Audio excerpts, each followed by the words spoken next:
നമുക്കെല്ലാവർക്കും കൂട്ടാനും കുറക്കാനൊക്കെ വളരെ ഈസിയാണല്ലേ. ഒരു ഒരു ഒന്നോ രണ്ടോ സംഖ്യയൊക്കെ നമ്മൾ മനസ്സ് കൂട്ടി പറയും, അല്ലെങ്കിൽ കുറച്ച് പറയും. ഒരു 10 സംഖ്യ ഒരുമിച്ച് തരികയാണെങ്കിലോ കുറച്ച് സെക്കൻഡ്സ് എടുക്കും, ചിലപ്പോൾ ഒരു മിനിറ്റ്സ് എടുക്കും അല്ലേ.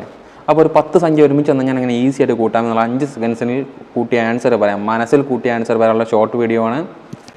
നോക്കിയേ, കുറച്ച് ക്വസ്റ്റ്യൻസ് ഇവിടെ കാണിക്കുന്നുണ്ട്. 22, 23, 24, 25, 26 അങ്ങനെ തുടർച്ചയായ 10 എണ്ണൽ സംഖ്യകൾ.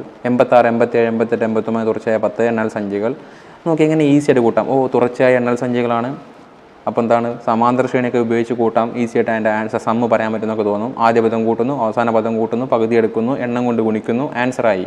എന്തായാലും 5 സെക്കൻഡ്സിനുള്ളിൽ ചെയ്യാൻ പറ്റില്ലെന്ന് ഉറപ്പാണ്. സോ ഒരു സിമ്പിൾ ട്രിക്ക് പറഞ്ഞുതരാം. നോക്കിയേ, 22, 23 അതിലെ ഫസ്റ്റ് സംഖ്യ ഏതാ? 22. അതിൻ്റെ കൂടെ 4 ആഡ് ചെയ്യുന്നു, അപ്പോൾ 26. ലാസ്റ്റ് പദമായിട്ട് 5 ആഡ് ചെയ്യുന്നു, 265. ഒന്ന് കൂട്ടി നോക്കിയ ആൻസർ സിമ്പിളായിരിക്കും. 86, 86ൻ്റെ കൂടെ 4 ആഡ് ചെയ്യുന്നു, 90 ആയി. 90ൻ്റെ ലാസ്റ്റ് 5 ആഡ് ചെയ്യുക, 905.